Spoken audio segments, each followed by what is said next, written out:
Hey everyone, welcome to this week's episode of In Focus, where we are going to be talking about camera settings for landscape and architecture photography. So let's dive right into it.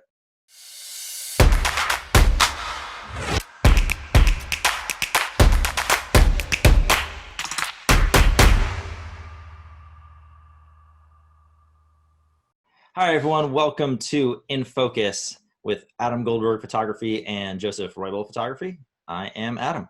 Hey everybody, I'm Joe. Joseph, how are y'all doing? How Hopefully you doing, Adam? everyone's doing well. I am well. It is the prime summertime here in Atlanta, so it's pretty warm. I'm not gonna lie. Right. It's got to be getting hot there. What is it today? Let's talk about weather for a minute.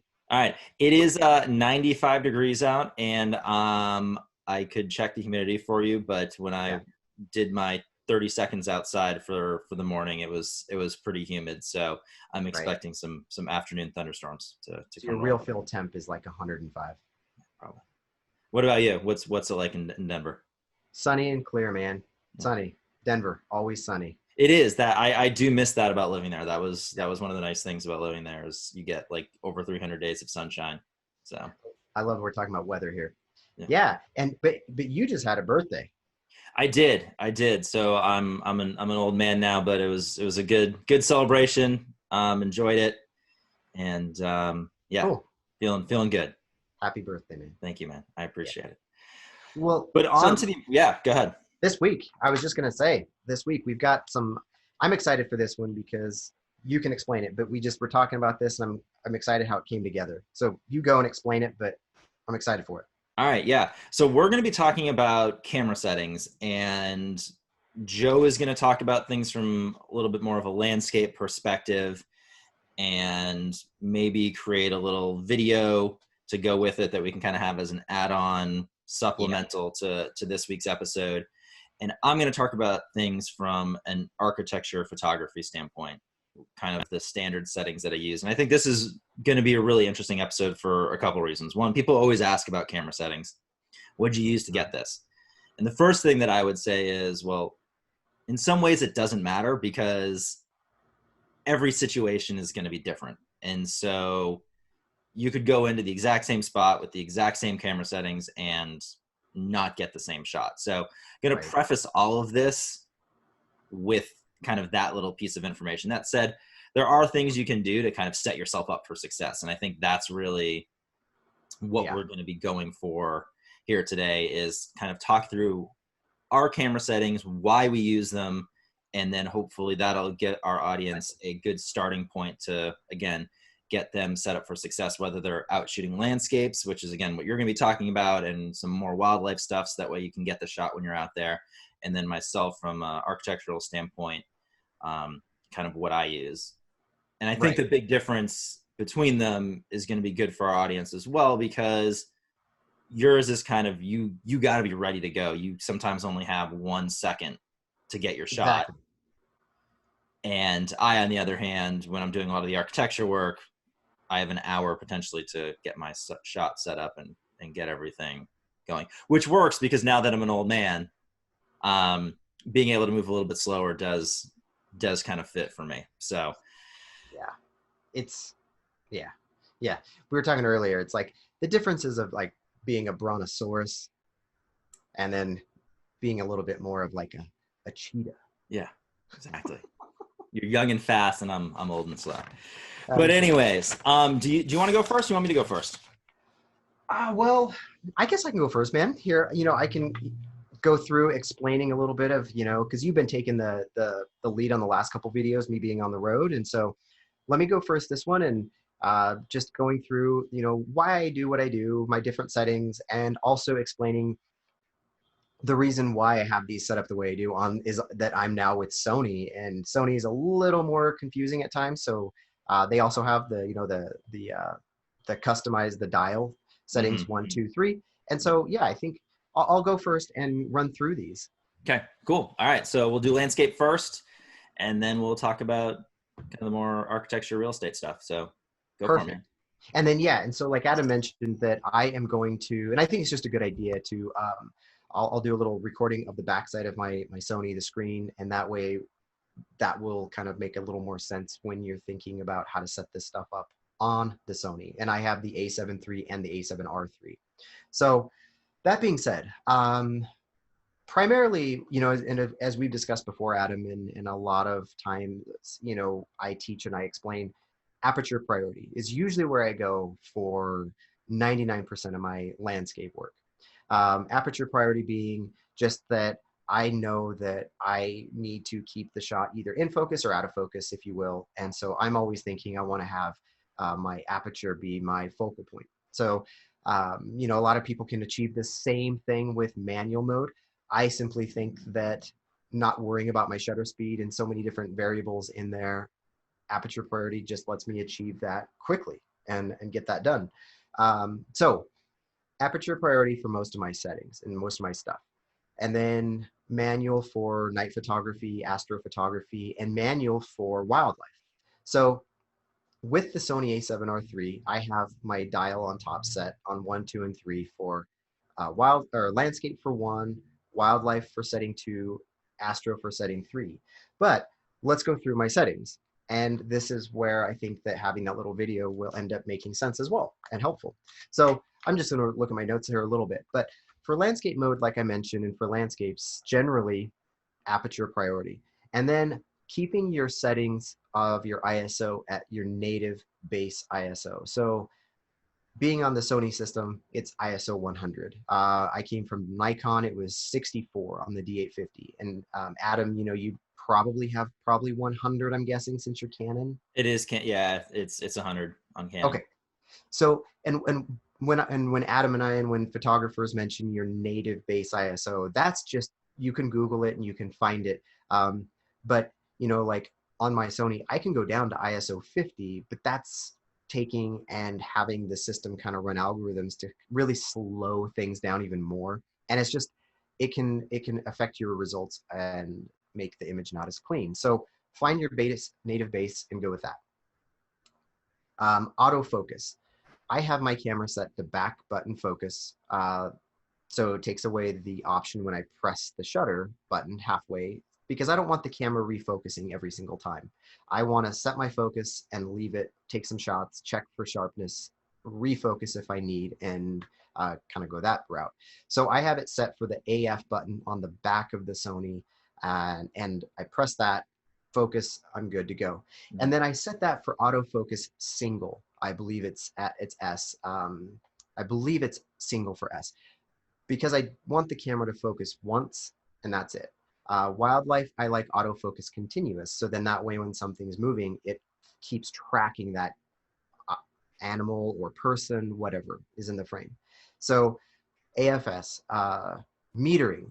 I like to have the matrix or the multi-metering depending on your system, but having the camera meter the light throughout the entire frame, not a single spot. So just having it set for that. And that's pretty much true for all of these settings.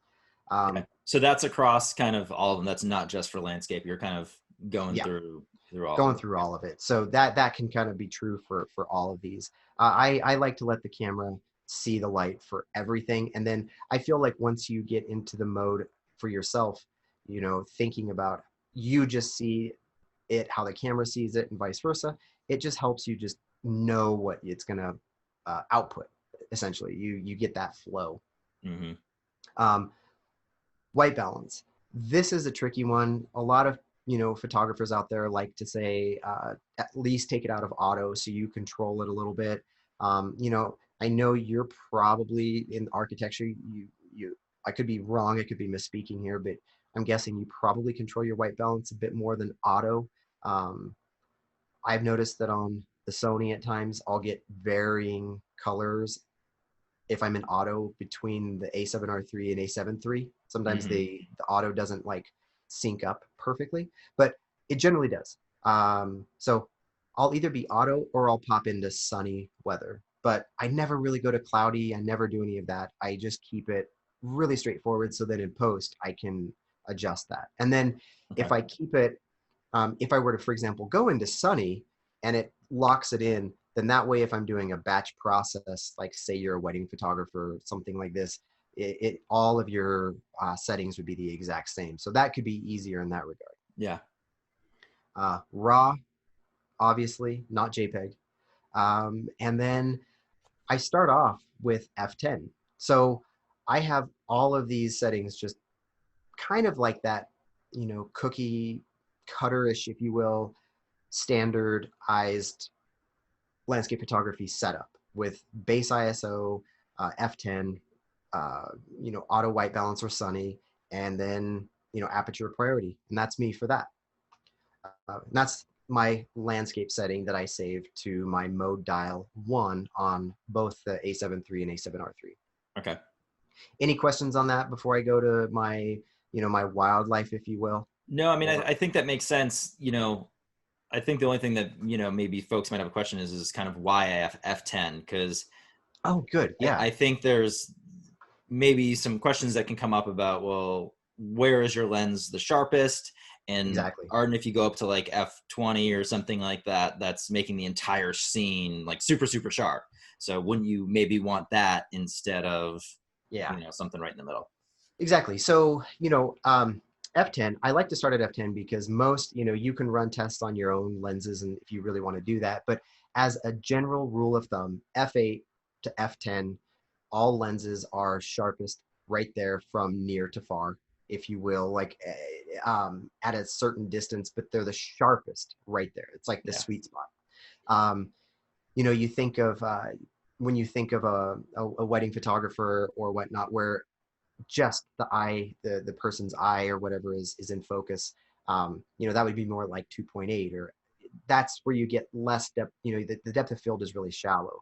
So for landscape work, I am always generally going, in architecture too, I think you're going for everything being sharp. So Yeah. I'm thinking, okay, the sharpest part of this lens, the sharpest aperture is f8 to f10. Then I focus different points throughout that scene and I stack those images later in Photoshop for perfect sharpness. Okay. Like you mentioned, Adam, F20, F22, and a lot of photographers will do this. I know I did it years ago before I got into the stacking. I would shoot at like F22 just to get more of that photo from right in front of me to the mountains in the distance in focus in one photo, Yeah. because that helps. It tends to affect the sharpness though of the photograph, for diffraction. That's physics that we don't need to get in here Yeah. to here. But if anyone's curious about, diffraction, just look up diffraction in photography and lenses F22 and you can read all about it. But that's why I avoid 22 and that higher, Mm-hmm. Okay. f-stop. Yeah, that makes sense. And I think maybe doing a focus stack episode would be helpful for our audience for that reason, because I think you will get sharper photos if you're, like you said, kind of living in that F8, maybe F12, somewhere in there, instead of trying to get it all in one photo at F20, F22, or Yeah, something like that. So totally. Absolutely. cool. Thanks. Yeah, cool. So wildlife settings. Yeah. Okay. So, you know, this is kind of, I'm not a per se wildlife photographer, but I have done enough of it to realize, to freeze motion, a bird in flight, um, flying by, something running very quickly, and I'm talking very fast, but I'm more thinking of, like a wing flap of a bird. A minimum of a shutter speed of 1/1000th of a second is necessary. Somewhere 1/1000, 1/1250, somewhere right there. So I have my settings on the Sony for mode dial number 2 to be manual mode. So then I can just adjust my shutter as I need to go. Okay. But then with that, I have my ISO set to auto ISO. So then the camera just adjusts appropriately what ISO the camera needs to create a clean image and sharp image, because I'm going to be hand holding versus a tripoded photo, on landscape. Yeah. So then I'm simply able to go from, hey, I'm shooting a mountain and a peak, and then now over here, I've got a bison charging at me and I want to photograph that. I can pull it off, click it to mode dial 2 and get a shot. Mm-hmm. That's the idea. But manual mode 1/1000th of a second is minimum. ISO is set to auto. Yeah. And then with this, the one differential, on the focus mode is instead of the AFS for just the one single drive focus where on landscape it does the one and stop, I have it set for AFC. So when you imagine something running towards you or away from you, it ends up focusing and tracking on that the entire time. So I can just hold the shutter down and it's clack, clack, clack, clack, clack, and it keeps it in focus.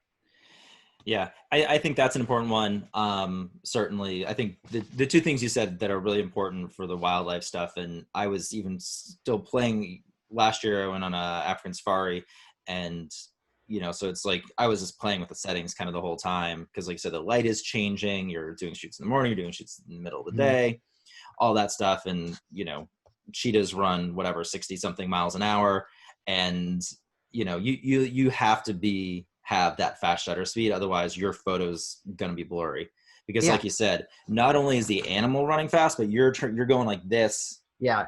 with your camera to try and track it. And so like you said, being over 1/1000th of a second and letting the camera do some of the work on the ISO Right. side, so yeah, maybe you might have like a little bit more noise than you would like Right. otherwise, is going to give you a lot of flexibility to make sure that your photo is something that you can kind of pull out and use, show your friends and family and all that stuff about how amazing a photographer you are, because you got the bison charging you, the cheetah running or something like that. So shutter speed is definitely important. Then I think to your point, kind of that the tracking autofocus, it's a little bit different on Yep. everybody's camera, but definitely if your focus is to be shooting wildlife, make sure that you are using the tracking focus, that way it's continuing to Yeah. focus with every time that shutter clicks.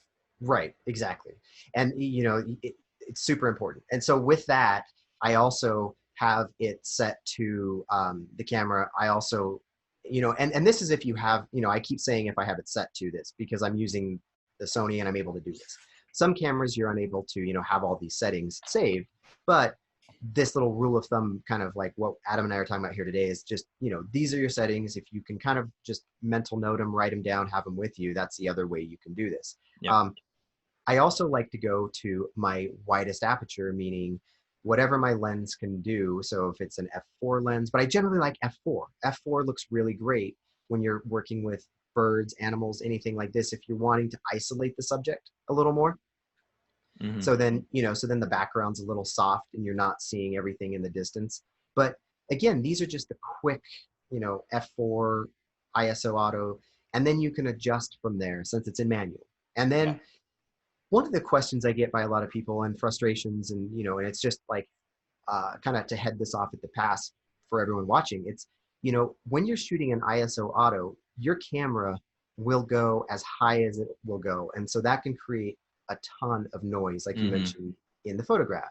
So I have my auto ISO setting just set to cap out at like ISO 5000.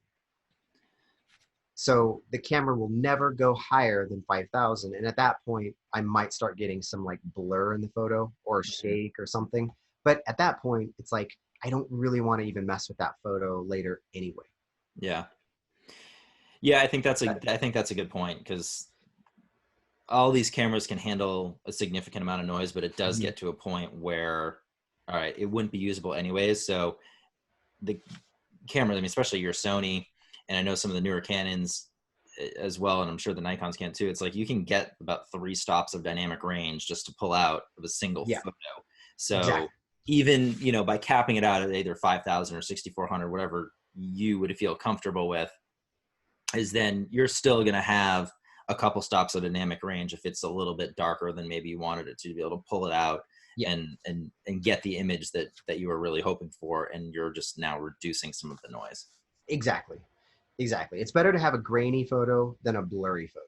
So that's what I always explain to anybody, is like I think that way, because you can still clean up the noise for the most part. Yeah. You can't really like sharpen something up per se. Yep. So and again, like auto white balance or sunny, depending there, raw, and that's my wildlife. But again, it's a minimum of a thousandth of a second on your shutter and then going up from there. But that's a good starting point. Awesome. Cool. Any questions there before I go to like the night and Astro work? Oh, I'm excited to hear kind of how you do this. Okay, cool. So Astro, this is going to be my third dial. My drive mode or whatnot on the Sony. So that I'm able to just click to, and then I've got my base settings here, and then these are kind of where I like to say, if you don't have this drive, if you don't have these saveability, knob dials, just remember these settings, and this will get you going from a really good starting point again. Manual mode. I like to start off with 10 seconds because my widest lens is a 14-24. And the reason why I'm going for 10 seconds is because if I go longer than 10, if you will, I'm usually shooting at 14 millimeters. And if I go longer than 10 seconds, I'll start getting star trails in the stars. And I want them to be a sharp point. So I like to just bring my time down less than the focal length. Okay. So if I went to 15 seconds and I was shooting at 14 millimeters, I might start getting some blur in there. And I just want to be on the safe side. Yep. Because stars are always moving. So you do have to think about that, because you might think, well, I can just, stay at f8 and, go for 2 minutes. But it's like, then you're going to start getting star trails. So it really depends on kind of the type of photo you're going for. Do you want star trails? And if that's the case, you can go for really long star trails, and that can be a cool photo. Or right, as Joe is kind of talking about here, he's going for that really tack sharp star. And remember, it's always moving. Yeah, so it's always moving. So I go manual mode, 10 seconds to start from. And then I have the camera set to automatically and start off from ISO 1600. And then at f2.8, auto white balance. And yeah, that's really it. The focus mode on that is the AFS, as in Sam, at AFS again. So that way I'm just like one press of the back button. I can focus on, if it's bright enough, still like infinity, like a peak, if you will. Yeah. But so at 2.8, 1600 ISO and 10 seconds, I can take one shot, and then from there I can get an idea. Do I want to go to 11 seconds, or do I want to go a little higher ISO? But I'm already at 2.8, and so right there, like, that is my quick and dirty on the Astro, because it's, like I said, 1600 is a really good ISO, I feel, to start from, because it's still really clean. You don't have to clean it up much in post for noise, the graininess of it. And 10 seconds is a perfect starting point for me, because I'm using that 14-24. And yeah, so that's just like, Astro's probably like, it's not the easiest when it comes to shooting in the dark, because that's hard, but you've got that latitude there to just, things are slower at night, so you can make some adjustments a little bit. So a couple questions on the Astro. So for the focus, you're not doing manual focus, or you are doing manual focus? So I'll have it set to the AFS to start off, because a lot of my images I like to focus and shoot the foreground in the blue hour, and then I blend that into the night sky. Okay. If we as photographers, or everyone watching here, if you're shooting just one single frame, I am then also in manual mode for the focusing. And with the Sony and with not live view, with the mirrorless cameras, your Canon, the R, the Nikon, the Z's, and really focusing on these three kind of camera brands here, I guess. I pop into manual mode. I have my focus peaking set to a very sensitive setting, and then I will zoom in on a distant star, slowly, very, very, very slowly rotate my focusing ring, and then once that brightest star gets to be very bright, and I can see that when it gets sharp. And that is another incredible asset to me. I found going mirrorless to get away from the DSLRs. My keepers are that ratio has gone way up for focus. Yeah, that makes a huge difference. It's a huge difference. Yeah. And so, Sony has a real great system on that. I'm sure the others do as well. I have it set to in manual mode. When I rotate the focusing ring, it automatically zooms me into 12x, if you will, 12.1 or 2, Okay. somewhere in there. So it's really far in there, Yeah. way far in. And then I'm able to really see a star even at night in the dark. Yeah. And that's huge because I mean you want it to be tack sharp, and so Yeah. being able to zoom in, and again, if you don't have a mirrorless, which not everybody does, you still can use live view and zoom in. I Yes. think they're usually about times 10 or Times 10. so, Yep. and that should still work really really well. But again, using that live view for focus Yes. is Using huge. live view is huge on any of these, DSLRs or the mirrorless full frames. Well, anything really. Like live view is just pretty important when it comes to night work. And then once it's dark enough to go into manual mode, that's when I'll switch over. And I'll switch to manual mode, I guess, like as Adam mentioned. I'll switch to the manual mode on the lens once it's actually too dark for the camera to focus, and you'll know when that is. Mm-hmm. And that's pretty much when it's dark out. Yeah. Awesome. Cool. Well, that's really like my 3 settings and my 3 scenarios that I find myself in for the most part. And even that like wildlife fish one, if you will, that would work if you're, for example, wanting to freeze, like if it's really windy out and you're wanting the flowers to not blow around. Sometimes I'll just pop into that just to like start off quick with a fast shutter speed. And because then I can keep like my flowers sharp if that's Yeah, happening. then you can kind of build off of it. Yeah. Yeah. So I just find that these 3 settings or these 3 scenarios are generally what a landscape photographer finds themselves in Mm-hmm. scenario settings. And so Yeah.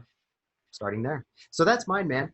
I And think that's awesome. That's helpful. And what we did mention at the beginning is that we'll put these in the show notes as yes, well. So yes, if you miss something, you don't have to go back and watch it, but feel free to go back and watch it. But this will also be in the show notes. We'll put Joe's settings, and then we'll put some of my details here for on the architecture side as well. yeah, there we go. But that was great, Joe. Thank you. Yeah, man. All right. So on to you. I'm excited to hear what you do because this is, well, it's kind of a secret. Yeah. Secret, but not a secret. So I think people are going to find that actually some of the settings are going to be the same Cool. for a variety of reasons. But again, this is just kind of a good base place to start off. It's kind of your Mm-hmm. foundation, and then you're going to have to adjust based off of the lighting in the room, the situation. There's so many different variables, whether you are out in the field shooting landscape or in a hotel room where you're kind of completely controlling the light. And so Right. just something to think about. There we go. Put that back on. So yeah. So I'll kind of start in the same place as you did. I usually start with my aperture somewhere around that f8, f10 range. Mm-hmm. The lenses that I am using are for the most part, the tilt shift lenses from Canon, the 24, the 17, the 45, and that's usually their sweet spot. Maybe f7.1, depending on the situation, but again, Okay. it's usually somewhere between about f8 and f10 is where I start out for my shot. Cool. Same with you, base ISO as low as you can go. And again, for a lot of cameras out there, that's going to be 100. Mm-hmm.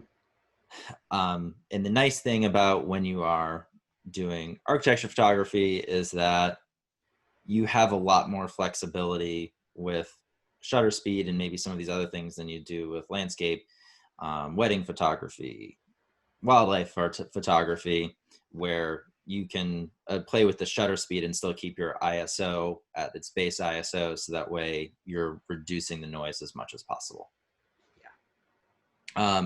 And yeah, I mean, in terms of white balance, Canon does such a good job with their white balance. I'm usually on auto white balance, actually. Mm-hmm. I know some photographers, they will do it manually, and I have played around with it and done it manually again, if I look at the auto white balance shot and it just doesn't look right, I'll go in and play with those Kelvin numbers to kind of get it where I want it to be.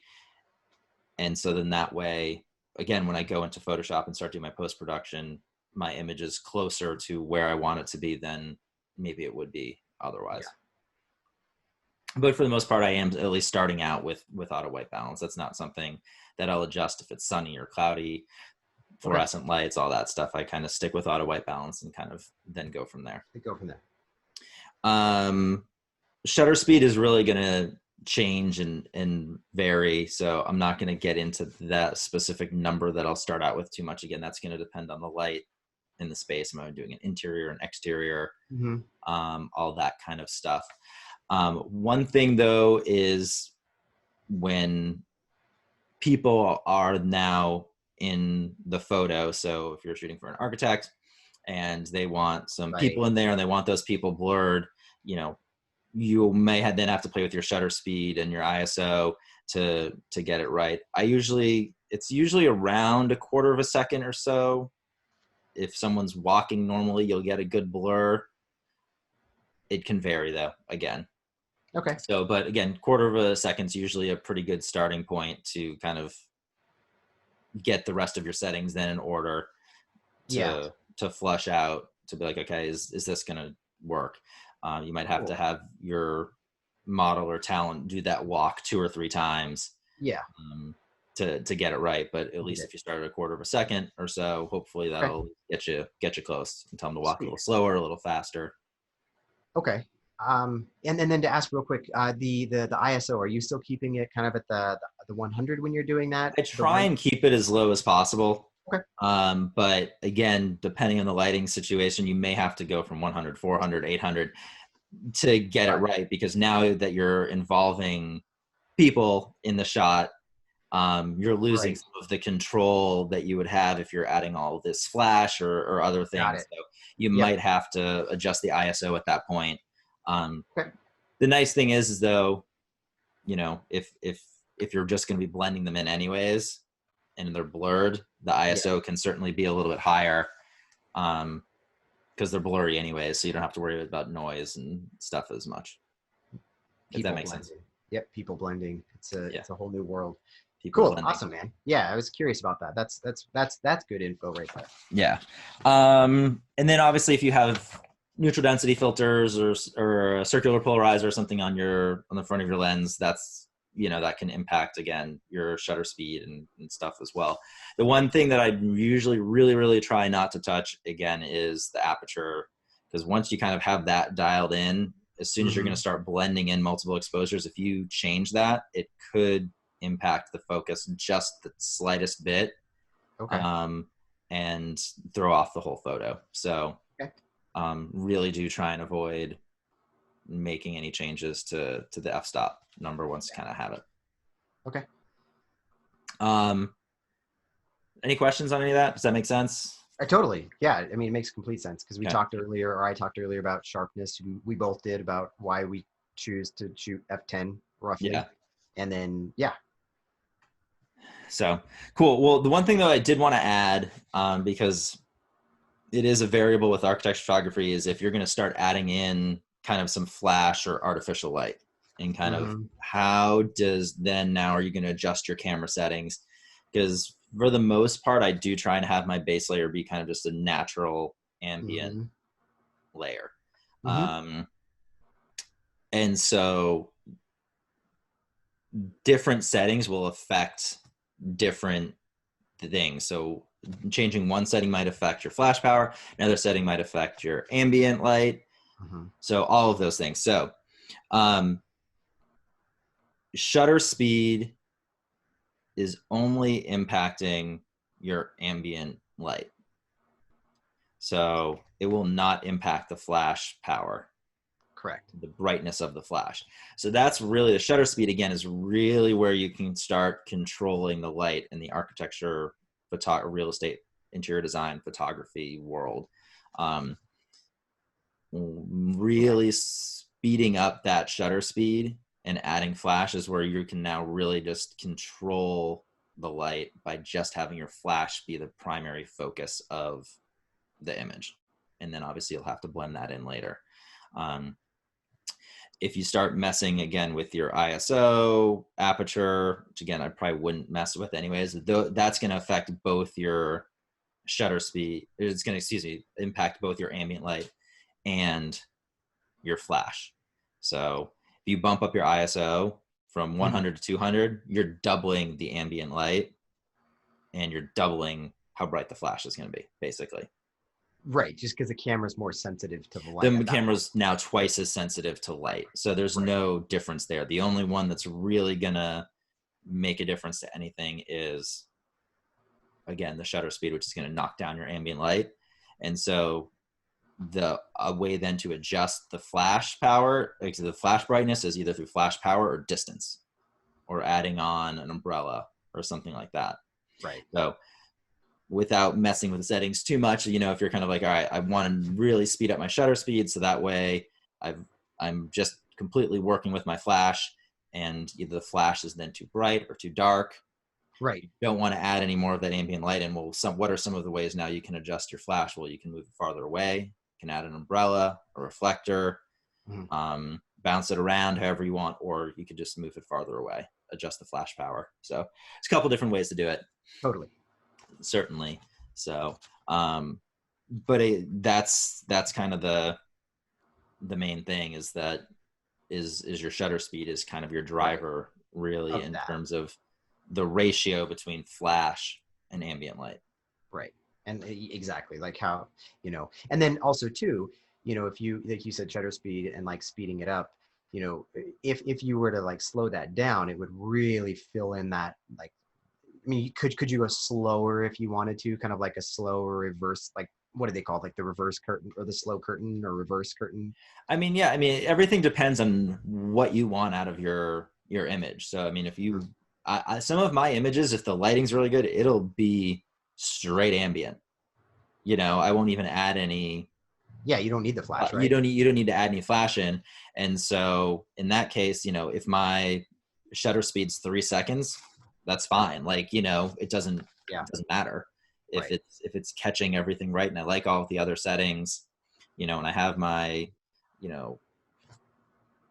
circular polarizer on there. And so that's, adding a couple stops of light. So I do need to, have it, whatever, 1, 2, 3 second exposure.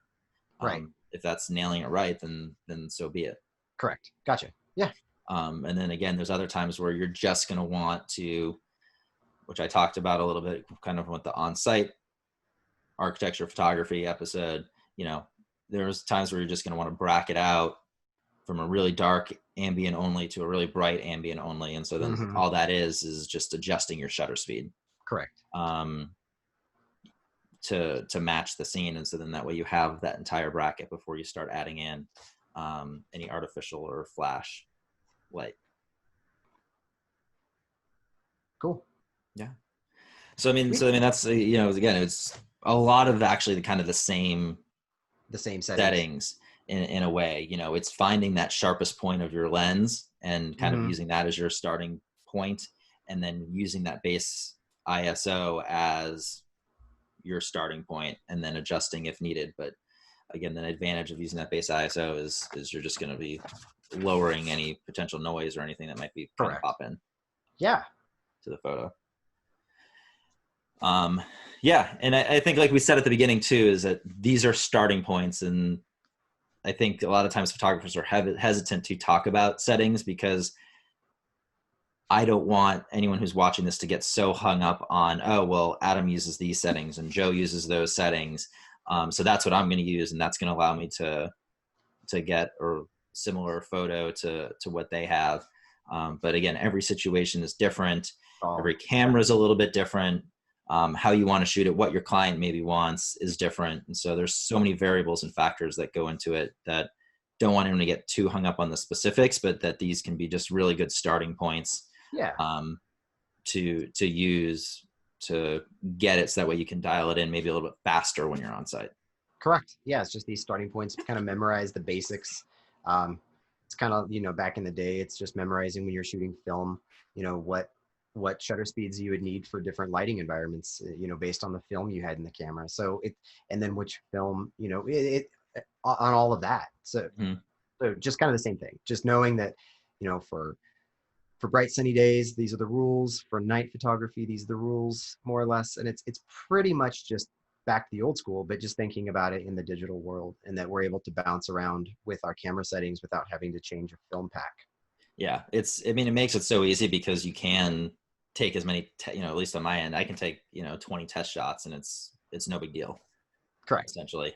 Yeah. Because it's just some pixels that are being wasted away.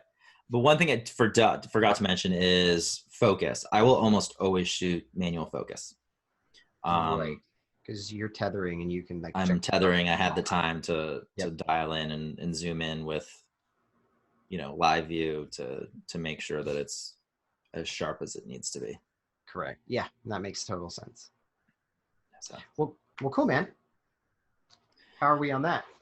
I think we're good. Hopefully this was a useful episode for our audience. Again, we'll have a bunch of details in the show notes from a landscape. We'll kind of break it out: landscape, wildlife, astro, architecture, and kind of have that in the show notes as well as some of the gear that we use. So that way it kind of just helps to understand where we're coming from when we use it. And hopefully, Joe, you'll get an opportunity here soon to kind of do that little walkthrough of the back of your camera of how to set up some of these presets on the Sony side. Totally. Yeah. And that'll be, Sonys are notorious for being a little confusing on that front. So that's why I think it'll be fun there. One of the things too I could mention is, and we can put this, I got a link in the show notes, is, I came from Nikon in the 850. So on my website, I have a free download for anyone. It's just simple. Just download my settings and you can plug them right into the back of right into your 850. And it's like, instant to get all the kind of what I said today. A lot of these kind of basic settings on the back there in the My menu. So it helps there as well. So it's all about making, like, for example, I mean, even for you, it's all about, I think, making your camera just truly be the tool that it's meant to be and get out of your way to take the photograph as quickly as possible and easily as possible. Because, I love manual photography and manual cameras, and, it's so fun to do that when the time and the place calls for it, to kind of really get into the settings and film and all that. But when I'm out and when I'm out working, it's about productivity, not about, in my mind, playing with the camera. Yeah.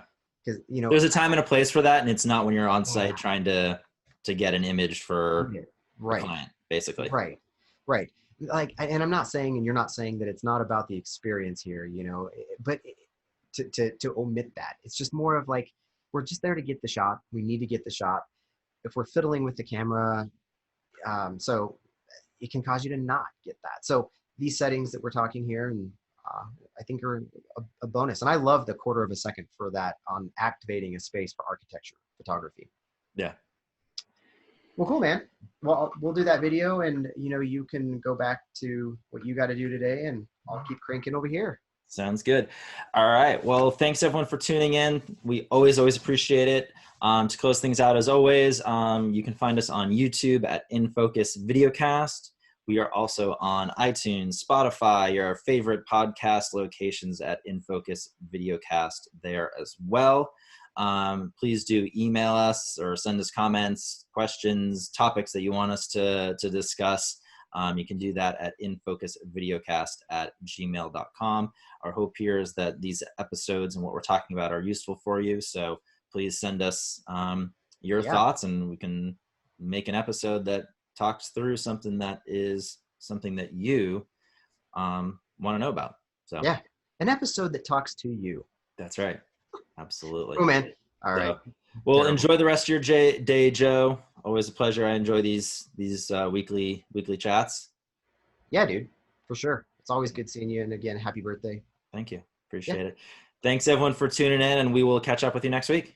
Yeah. See you next week. See ya. Bye.